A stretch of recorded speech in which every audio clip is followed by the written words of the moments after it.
जेव्हा आपण पोलीस स्टेशनमध्ये जातो त्यावेळेला पोलीस स्टेशनमध्ये एक नॉन कॉग्निझेबल ऑफेन्स नावाचा प्रकार असतो। महाराष्ट्राच्या राजकारणातल्या नॉन कॉग्निझेबल आयटम बद्दल कुठल्याही प्रकारची प्रतिक्रिया देण्याची आवश्यकता मला वाटत नाही। रोज रडे त्याला कोण मरे, त्यामुळे रोज सकाळी काही कामधंदा नसल्यामुळे ज्यांचा भोंगा चालतो ते काहीही बडबड करत असतात, त्याला सिरियसली घेण्याची आवश्यकता नाही। टिपू सुलतानचा फोटो आहे ते उपमहापौरांनी मालेगावमध्ये लावलेला आहे, त्यामुळे पुन्हा एकदा नवीन वादाला आहे ती सुरुवात झालेली पाहायला मिळते। एक आंतरराष्ट्रीय दर्जाचं षडयंत्र हे संपूर्ण जगामध्ये सुरू असून जगातल्या काही शहरांचा ताबा घेण्याचा त्यामध्ये कट रचला जात आहे। पश्चिमी देशातल्या काही शहरांचा ताबा काही सेपरेटिस्ट, फंडामेंटलिस्ट, रॅडिकल शक्तींनी घेतलेला आहे। अशा प्रकारचे प्रयत्न मुंबई आणि महाराष्ट्रामध्ये सुद्धा होत आहेत।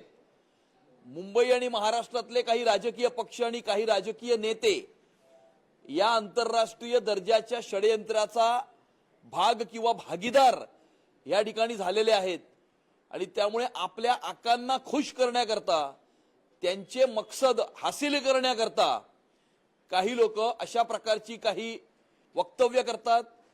काही लोक म्हणतात की हम पूरे शहर को हरा कर देंगे, काही लोक टिपू सुलतानचा फोटो लावतात।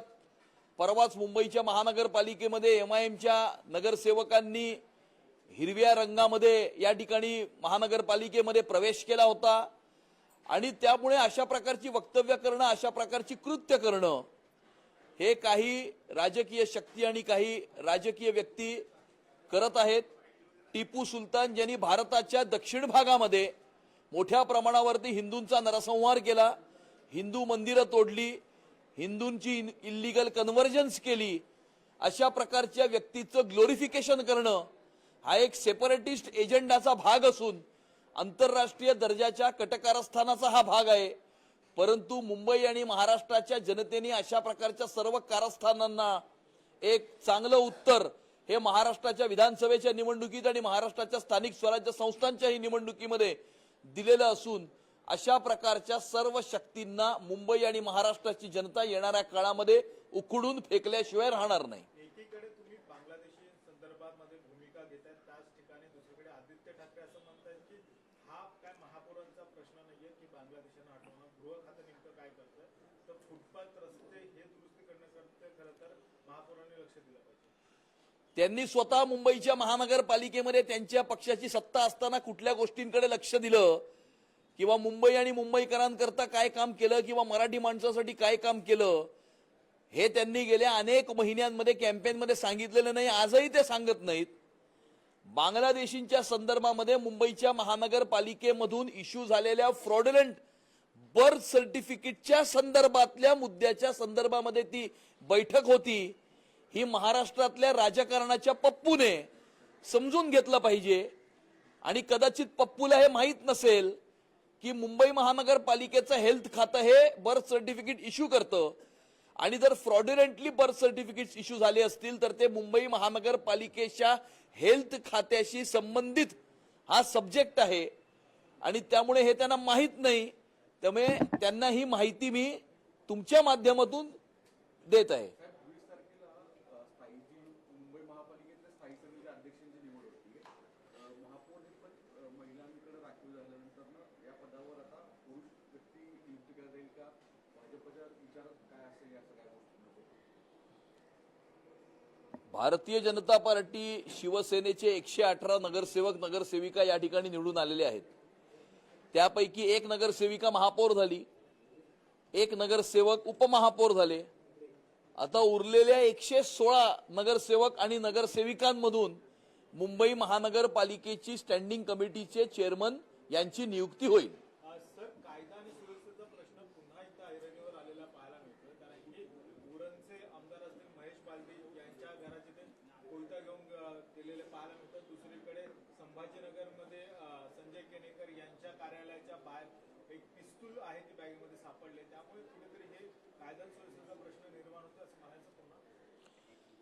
कायदा व सुव्यवस्थेचा कोणताही प्रश्न निर्माण झालेला नाही। या ठिकाणी अशा प्रकारच्या ज्या काही तुरळक घटना असतील त्याच्यावरती त्वरित या ठिकाणी पोलीस कारवाई करत आहेत आणि कायद्याच्या अधीन राहून जी कारवाई करायची आहे ती होत आहे।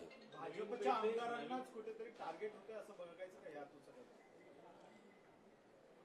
कायद्याच्या अधीन राहून पोलीस अशा प्रकारच्या घडलेल्या सर्व घटनांवरती कारवाई करतील। मुंबईतले अनेक भूखंड हे भूखंड माफियांनी नगर विकास विभागाच्या वतीनं हे अनेकांच्या घशात बिल्डरांच्या घशात घातल्याचा आरोप हा गणेश नाईक यांनी केलेला आहे आणि एकनाथ शिंदे यांना टार्गेट केलं जात आहे।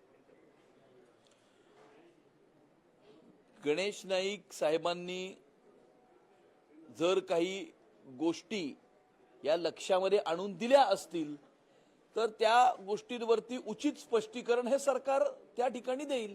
साहेब, मुंबईमध्ये गेल्या 2-4 दिवसांमध्ये अतिक्रमण कारवाई फार मोठ्या प्रमाणामध्ये सुरू आहे, विशेषतः स्टेशनच्या परिसरामध्ये मोठ्या प्रमाणामध्ये सुरू आहे। म्हणजे काही सकारात्मक प्रतिसाद समोर येत आहेत, काही नकारात्मक प्रतिसाद येत आहेत। मुंबई महापालिका आता भाजपाच्या ताब्यात आहे, भाजप या दृष्टीने कसं पाहतो?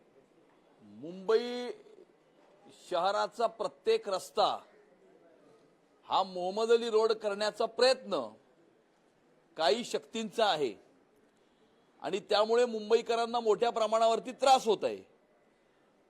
अनेक जिहादी, रॅडिकल, फंडामेंटलिस्ट ज्या काही शक्ती आहेत, ज्या शक्ती बांगलादेशमधून पश्चिम बंगालच्या 2 जिल्ह्यांमध्ये येतात, त्या 2 जिल्ह्यांमध्ये येऊन त्या ठिकाणच्या सरकारचा सकारात्मक त्यांच्याविषयी दृष्टिकोन असल्यामुळे डॉक्युमेंटेशन तयार केलं जातं। त्या डॉक्युमेंटेशनच्या आधारावरती त्या 2 जिल्ह्यातनं ते व्यक्ती मुंबई शहरामध्ये येतात। त्या डॉक्युमेंटेशनच्या आधारावरती मुंबई शहरामध्ये डॉक्युमेंटेशन हे तयार केलं जातं। त्या ठिकाणी काही विशिष्ट भागांमध्ये मुंबई शहरातल्या लोकप्रतिनिधी अशा प्रकारच्या शक्तींशी सहानुभूती ठेवणारे असल्यामुळे त्या ठिकाणी त्यांचे Aadhaar card, PAN card, voter card तयार केले जातात, त्यांना मतदार केलं जातं आणि त्यांना रोजगारासाठी अनधिकृतपणे रस्त्यावरती अशा प्रकारे पादचाऱ्यांना त्रास होईल अशा प्रकारे त्यांना धंदे लावून दिले जातात। अशा प्रकारच्या सर्व इल्लीगल इमिग्रंट्स जे अनधिकृतपणे या मुंबई शहरामध्ये आले आहेत, अनधिकृतपणे मुंबई शहरामध्ये राहत आहेत आणि अनधिकृतपणे मुंबई शहराच्या रस्त्याला त्यांनी विळखा घातलेला आहे, अशा प्रकारच्या सर्व अनधिकृत एलिमेंट्सवरती मुंबई महानगरपालिका कारवाई करेल। जी ने कहा है कि एनसीपी के मर्जर को लेकर कि एनसीपी का मर्जर होगा या नहीं ये बीजेपी डिसाइड करेगी, क्योंकि बीजेपी हम जब भी पुलिस स्टेशन में जाते हैं तो उसमें नॉन कॉग्निजिबल ऑफेंस करके एक उसमें होता है। महाराष्ट्र की राजनीति के नॉन कॉग्निजिबल आइटम के ऊपर प्रतिक्रिया देने की आवश्यकता मुझे लगती नहीं है। जिस व्यक्ति को कोई काम धंधा नहीं है, रोज सुबह 10 बजे टीवी के सामने आकर खड़े हो जाते हैं और अनाप शनाप बकते हैं, इनके ऊपर ज्यादा ध्यान देने की आवश्यकता नहीं। अमित जी, टीपू सुल्तान को लेकर आपने जब विरोध किया तो अब ऑफिस से जो है तस्वीर उनकी हटा ली गई है, आपके विरोध के बाद तस्वीर हटा ली गई है, इसको किस तरीके से देखते हैं? सबसे पहले तो अंतर्राष्ट्रीय स्तर के एक षड्यंत्र का हिस्सा महाराष्ट्र और मुंबई के कोई राजनीतिक पार्टियां और राजनेता हो चुके हैं। कुछ शहरों का रंग वो पश्चिमी देशों में बदल चुके हैं और मुंबई में और महाराष्ट्र का रंग बदलने का प्रयास वो कर रहे हैं। इस प्रकार के सारे अंतर्राष्ट्रीय शक्तियों को खुश करने के लिए उनके साथ में भागीदारी रहने वाले सारी राजनीतिक पार्टियां और राजनेता जो है इस प्रकार के कुछ कृत्य करते हैं। कोई कहता है कि हम पूरे शहर को हरा कर देंगे, कोई टीपू सुल्तान की तस्वीर रखता है, तो कोई हरे रंग में लिपटकर मुंबई की महानगर पालिका में प्रवेश करता है। टीपू सुल्तान जिसने भारत के दक्षिणी भाग में बहुत सारे हजारों हिंदुओं का नरसंहार किया था, हिंदू मंदिर तोड़े थे, हिंदुओं का इलीगल कन्वर्जन किया था, इस प्रकार के व्यक्ति का ग्लोरिफिकेशन करके अपने आकाओं को खुश करने का प्रयास कुछ लोग कर रहे हैं। इस महाराष्ट्र में तस्वीर लगेगी तो छत्रपति शिवाजी महाराज की तस्वीर लगेगी, छत्रपति संभाजी महाराज की तस्वीर लगेगी, विश्व रत्न डॉक्टर बाबा साहब अंबेडकर की तस्वीर लगेगी, शाहू महाराज की तस्वीर लगेगी या ज्योतिबा फुले जी की तस्वीर लगेगी। यहाँ पर किसी भी टीपू की तस्वीर हम लगने नहीं देंगे। सर, बांग्लादेश में रोहिंग्यों के खिलाफ जो कार्रवाई चल रही है उसको लेकर ऑपोजिशन खास करके कांग्रेस ने निशाना साधा है कि बीजेपी मुद्दों से ध्यान भटका रही है, उनके पास एक भी इलीगल बांग्लादेशी का आंकड़ा नहीं है। पिछले 1 वर्ष में महाराष्ट्र की सरकार ने 1000 बांग्लादेशियों को आइडेंटिफाई करके डिपोर्ट करने का काम किया है।